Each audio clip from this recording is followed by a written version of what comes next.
오늘 같이 나눌 말씀은 마가복음 1장 14절 15절 2절 말씀입니다. 신약성경책 53쪽 되겠습니다. 마가복음 1장 14절 15절 2절 말씀입니다.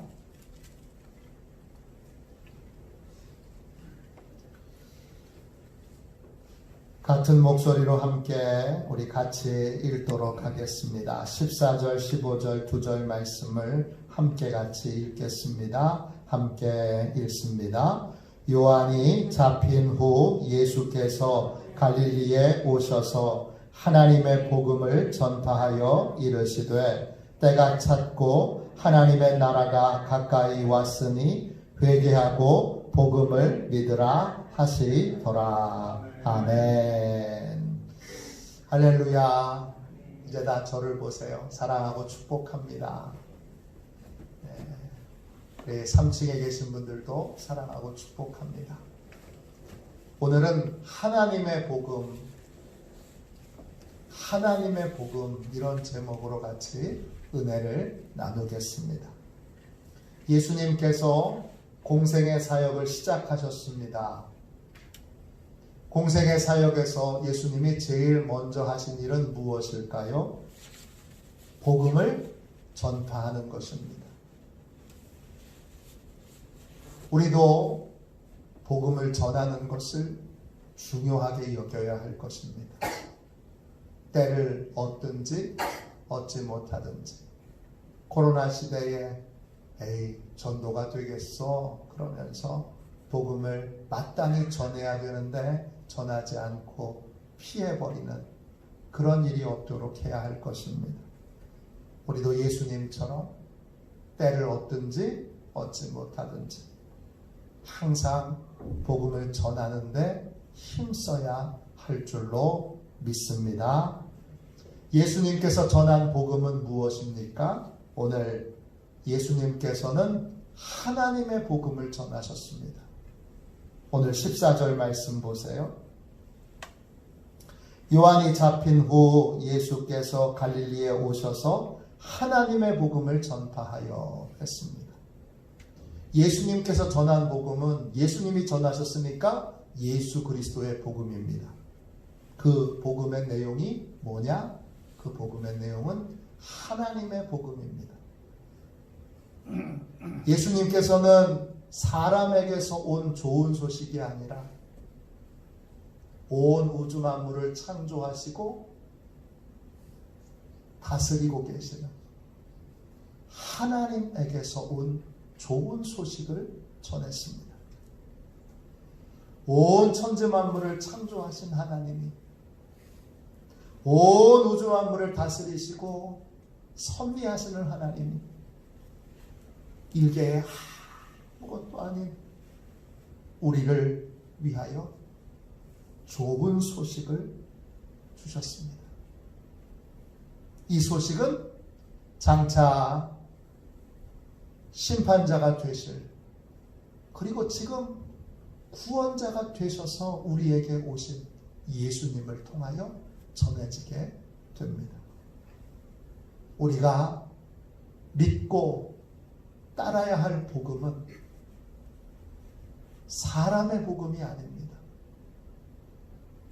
우리가 믿고 따라야 될 복음은 하나님의 복음이고 또 구원자이신 심판자이신 예수 그리스도의 복음입니다. 사도 바울도 자신이 하나님의 복음을 전하고 있습니다. 하나님께서 자신에게 하나님의 복음을 맡기셨음을 그렇게 고백하셨습니다. 로마서 1장 1절입니다. 예수 그리스도의 종 바울은 사도로 부름을 받아 하나님의 복음을 위하여 택정함을 입었으니 했습니다. 사도로 부름받아 바울이 전한 복음은 하나님의 복음이었습니다. 이 하나님의 복음의 다른 별칭이 예수 그리스도의 복음입니다. 사도 바울은 자기가 전한 복음을 예수 그리스도의 복음이라고도 그렇게 고백했습니다. 로마서 15장 19절입니다. 표적과 기사의 능력으로 성령의 능력으로 이루어졌으며 그리하여 내가 예루살렘으로부터 두루 행하여 일루리곤까지 그리스도의 복음을 편만하게 전하였노라 했습니다. 그리스도의 복음을 편만하게 전했다 했습니다. 예수님의 제자들이 전한 복음도 하나님의 복음이고 예수 그리스도의 복음입니다. 마가복음이 그 증거입니다. 마가복음을 기록한 마가는 누구입니까? 마가는 바울과 바나바와 베드로의 가장 사랑했던 제자입니다. 마가의 원래 마가라고 하는 이름은 원래 헬라어식으로 쓰여진 로마 이름입니다. 마가를 헬라어로는 마르크스 이렇게 부릅니다. 그 뜻은 망치라는 뜻입니다. 근데 이 마가에게는 유대인 이름이 따로 있었습니다. 그의 이름은 요한이었습니다. 그래서 성경에는 마가를 요한 마가라고도 부르고 또 요한이라고도 부르고 또 마가라고도 부릅니다. 마가의 어머니는 마리아였습니다. 이 여성은 예루살렘 교회에 예배 장소를 드린 자기 집의 다락방을 아주 큰 다락방을 굉장히 큰 다락방을 예배 장소로 드린 분입니다.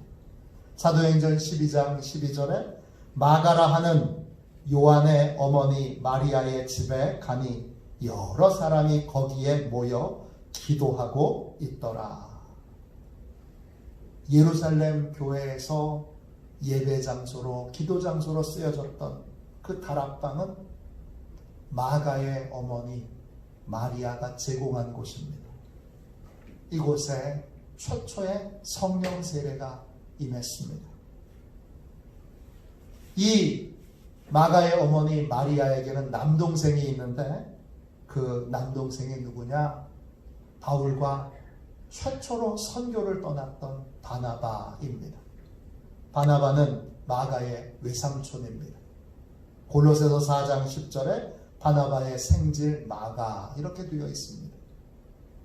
마가는 이런 가정 배경과 신앙 배경으로 인해서 선교 여행에 일찍부터 동참할 수 있었습니다. 바나바와 바울이 맨 처음 선교 여행을 떠날 때 수행원으로 마가가 함께 참여합니다. 사도행전 13장 5절입니다. 요한을 수행원으로 두었더라.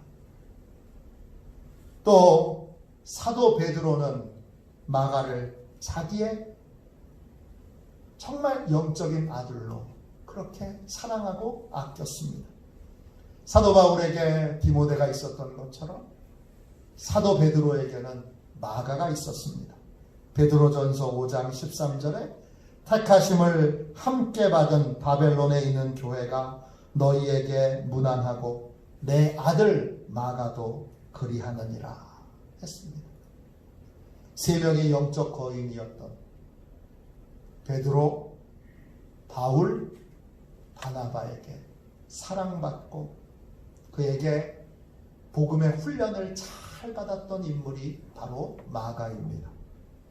마가는 자신이 믿는 복음을 예수 그리스도의 복음, 자신이 믿는 복음을 하나님의 복음이라고 고백했습니다. 마가복음 1장 1절에 하나님의 아들 예수 그리스도의 복음의 시작이라 했습니다. 또 오늘 읽은 14절 말씀에 요한이 잡힌 후 예수께서 갈릴리에 오셔서 하나님의 복음을 전파하여 했습니다.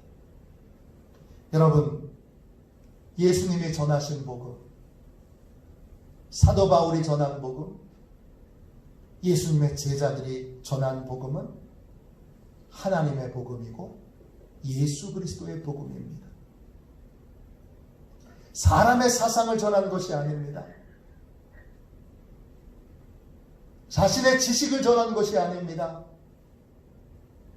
자신의 경험을 전하는 것이 아닙니다. 이들이 전한 것은 하나님의 복음, 예수 그리스도의 복음입니다. 오늘 교회가 전해야 할 복음, 오늘 교회가 믿고 따라야 할 복음도 동일해야만 합니다.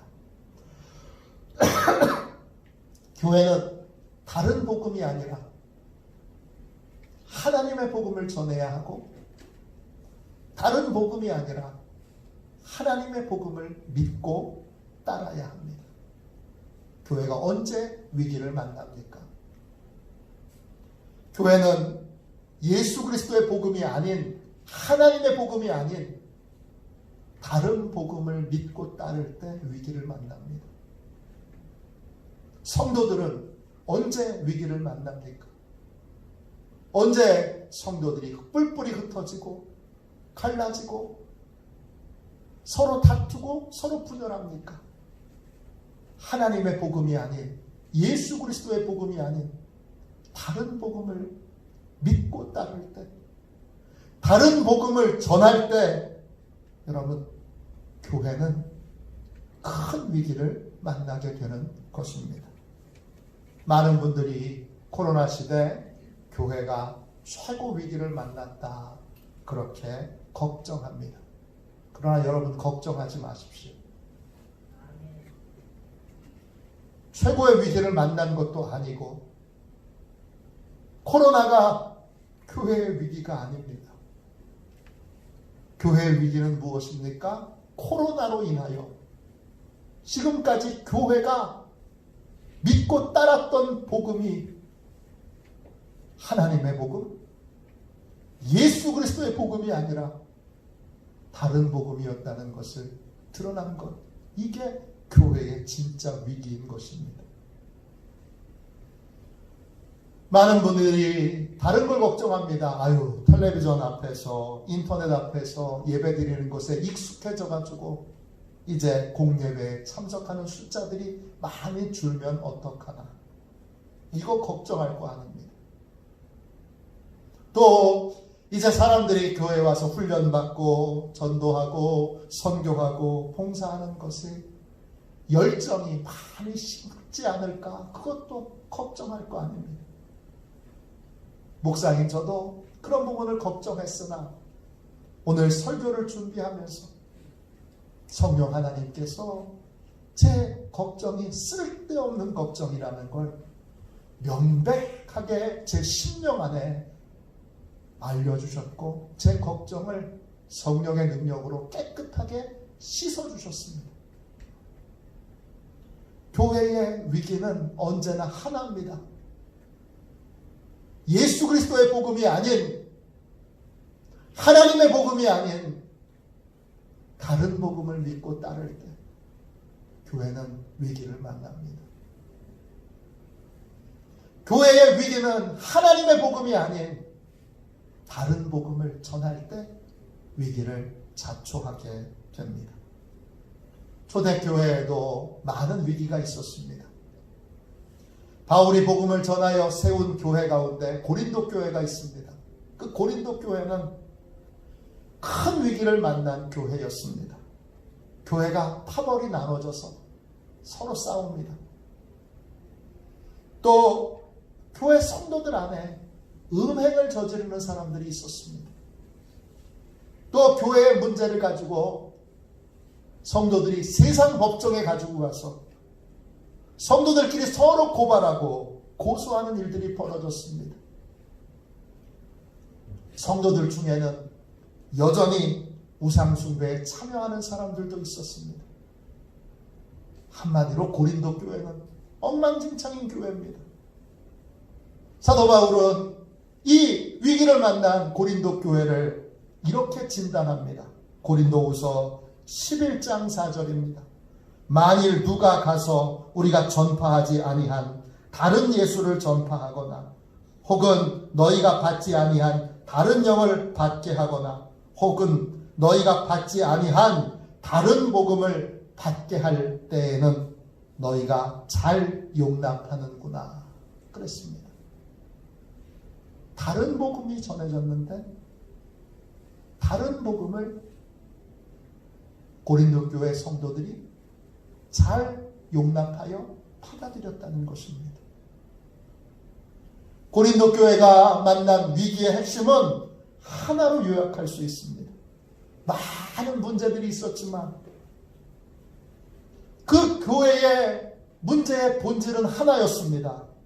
그건 예수 그리스도의 복음이 아닌, 하나님의 복음이 아닌 다른 복음을 받아들였습니다. 하나님의 복음이 아닌 다른 복음을 믿고 따른 것이 고린도 교회의 위기가 찾아온 근원적인 이유였습니다. 오늘날 우리가 겪고 있는 일도 마찬가지입니다. 오늘 한국교회의 위기의 본질이 무엇입니까? 오늘 우리의 위기는 예수 그리스도의 복음이 아닌, 하나님의 복음이 아닌 다른 복음을 믿고 따랐다는 것입니다. 하나님의 복음이 아닌 다른 복음을 전했다는 것입니다. 오늘은 종교개혁 주일입니다. 가톨릭 교회가 위기를 만났습니다. 위기를 만난 이유가 뭡니까? 왜 가톨릭 교회가 개혁이 되어져야만 했습니까? 가톨릭 교회가 위기를 만난 것, 여러분, 예수 그리스도의 복음이 아닌 다른 복음을 믿고 따랐기 때문입니다. 가톨릭 교회가 예수 그리스도의 복음을 전한 것이 아니라, 하나님의 복음을 전한 것이 아니라 다른 복음을 전했기 때문에 위기를 만났던 것입니다. 종교개혁, 우리는 종교개혁으로 태어난 그러한 교회입니다. 우리 감리교는 특별히 종교개혁을 완성한 존 웨슬리로부터 시작되었습니다. 종교개혁은 어떻게 성공할 수 있었습니까? 가짜 복음에 지쳐있던 한 사람이 가짜 복음에 너무나 실망해서, 다른 복음에 실망해서 영적으로 갈망하며 성경을 공부하고 배웠던 한 사람이 예수 그리스도의 복음,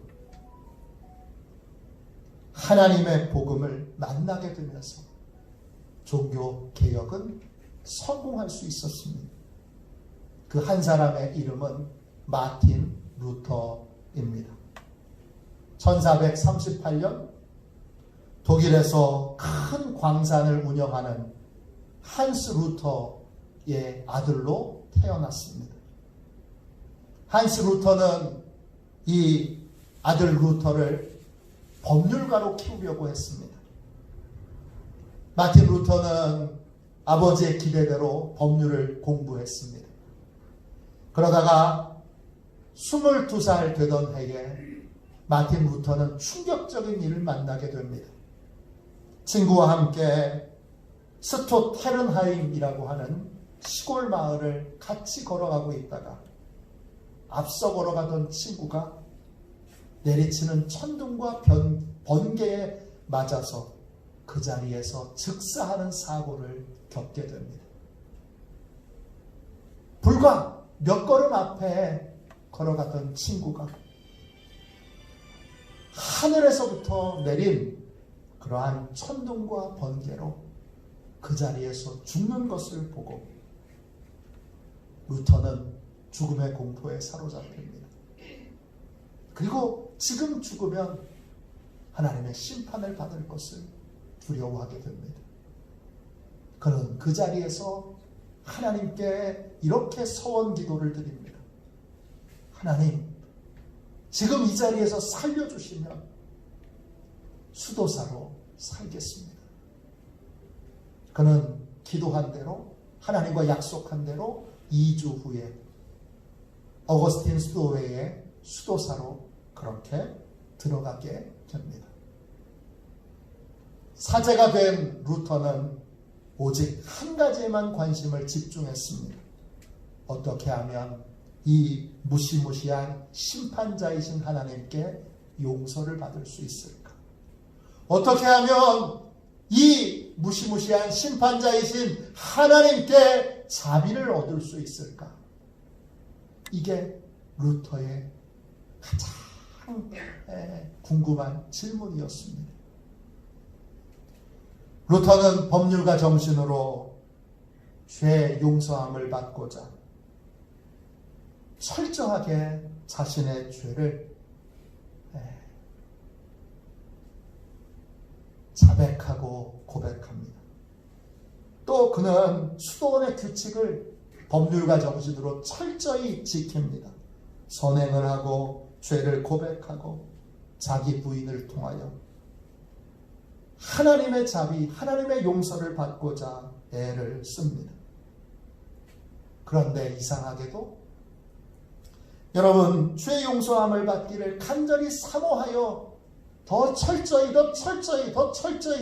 규칙을 지키면 지킬수록 거룩하신 하나님 앞에 자신의 죄의식만 더 깊어지는 것을 경험하게 됩니다. 아무리 금식하고 기도해도, 아무리 수련하고 훈련을 해도 죄책감에서 자유를 얻을 수 없었습니다. 아무리 철저히 수련을 해도 영적인 평안과 만족을 얻을 수 없었습니다.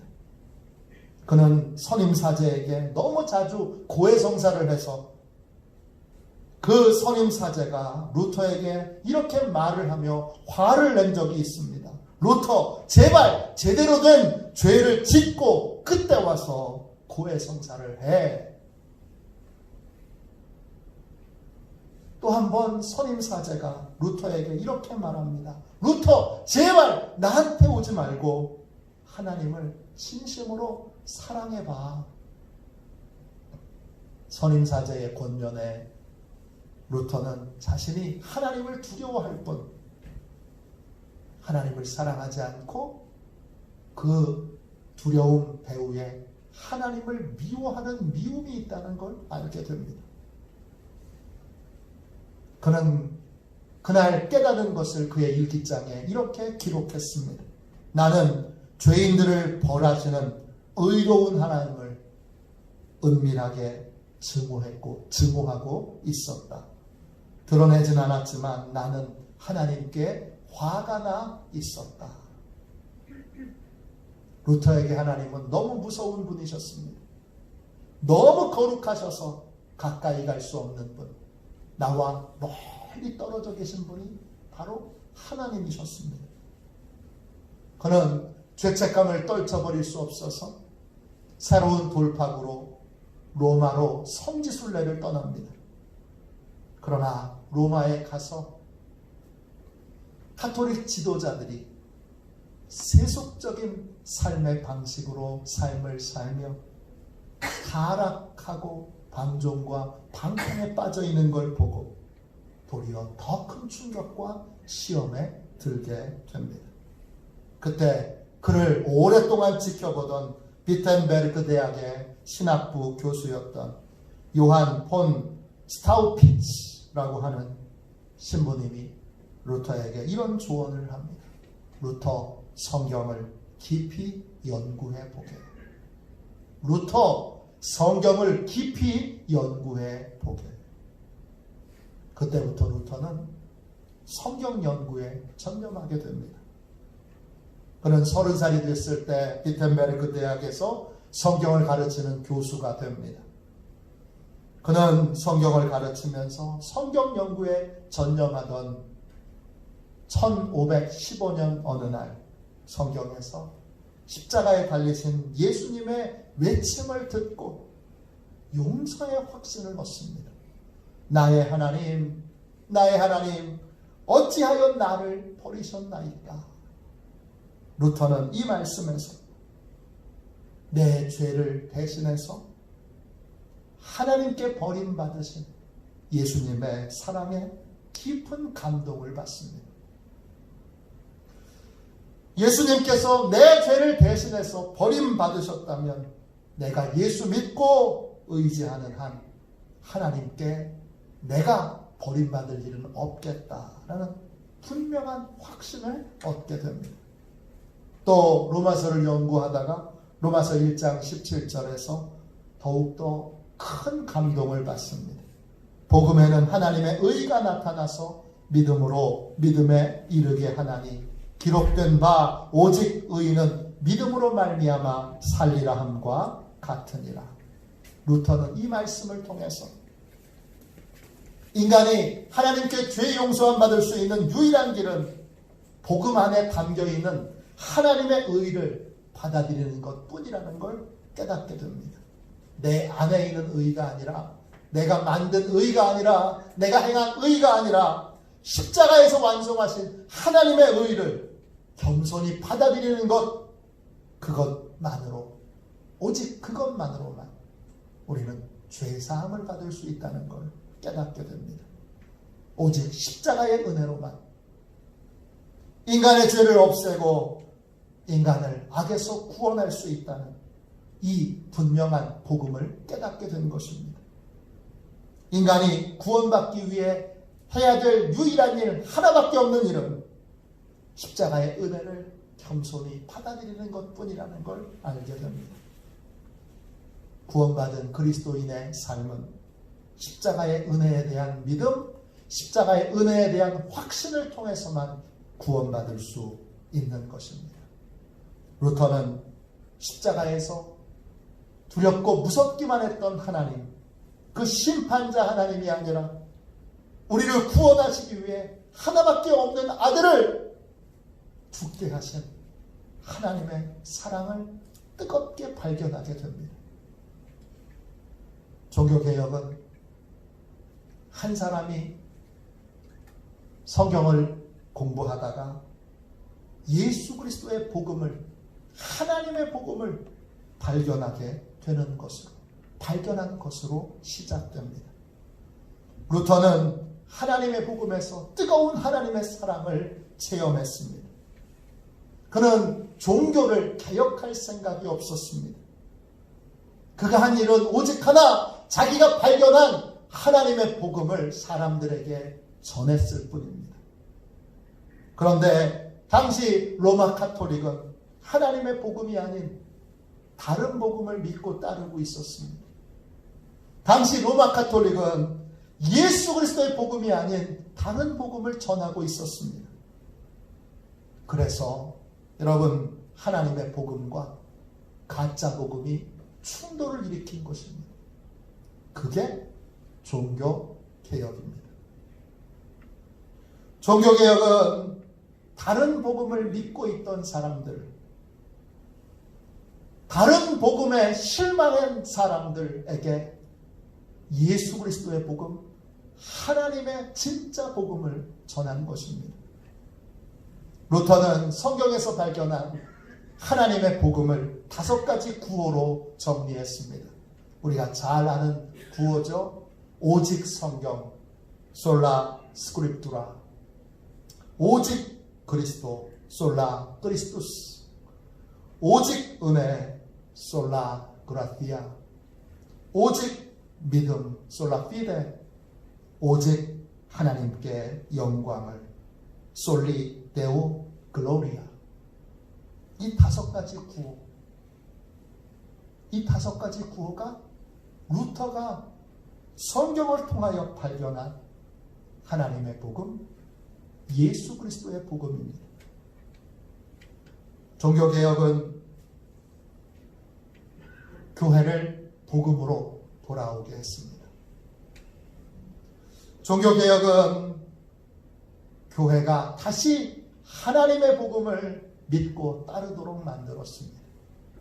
종교개혁은 다시 교회가 하나님의 복음을 전하게 했습니다.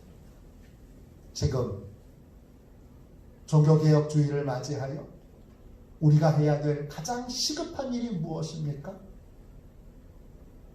우리는 루터처럼 다시 하나님의 복음과 다시 만나야 합니다. 우리는 예수 그리스도의 복음과 다시 만나야 합니다. 그래서 그 복음을 온전히 믿고 따라야 합니다. 이 복음을 다시 세상에 전해야 합니다. 교회의 위기는 언제나 하나였습니다. 교회가 하나님의 복음을 떠나 다른 복음을 믿고 따르면 그때 위기입니다. 교회가 하나님의 복음으로 돌아오면 교회는 결코 세상에 지지 않습니다. 교회가 예수 그리스도의 복음, 하나님의 복음을 믿고 따르면 교회는 반드시 세상을 이기게 되어 있습니다. 예수님께서 교회와 성도들을 향하여 분명하게 이렇게 약속하셨습니다. 마태복음 16장 18절에 또 내가 내게 이르노니 너는 베드로라. 내가 이 반석 위에 내 교회를 세우리니 음부의 권세가 이기지 못하리라. 예수 그리스도라는 반석, 예수 그리스도의 십자가라는 반석 위에 세워진 교회, 하나님의 복음 위에 세워진 교회, 예수 그리스도의 복음 위에 세워진 교회는 아무도 이길 수 없습니다. 우리는 교회의 본질인 예수 그리스도로, 복음의 본질인 예수 그리스도로, 십자가의 본질인 예수 그리스도로 돌아가야 합니다. 우리가 예수님을 믿고 그리고 예수 그리스도에게 순종하면, 우리가 하나님의 복음을 믿고 하나님의 복음을 따르면 마귀도 세상도 얼마든지 이길 수 있습니다. 위기는 언제나 기회입니다. 교회 역사를 보면 위기 후에는 반드시 부흥이 있었습니다. 코로나19가 끝나면 한국에 무슨 일이 있을까요? 여러분, 한국에 부흥이 있습니다. 이 놀라운 부흥은 오직 하나님의 복음을 깨닫고 하나님의 복음을 믿고 따르는 교회, 하나님의 복음을 믿고 그 복음을 전하는 교회를 통해서 이루어지게 될 것입니다. 그러므로 지금 이 종교개혁주의를 맞이하여 우리가 해야 될 가장 시급한 일은 성경을 통해 다시 하나님의 복음, 예수 그리스도의 복음을 만나는 것입니다. 그리고 그 복음을 믿고 따르는 것입니다. 지금 우리에게 간절히 필요한 것은 하나님의 복음, 예수 그리스도의 복음입니다. 아멘. 우리 함께 찬송가 438장 우리 1절만 두 번 부르고 우리 함께 뜨겁게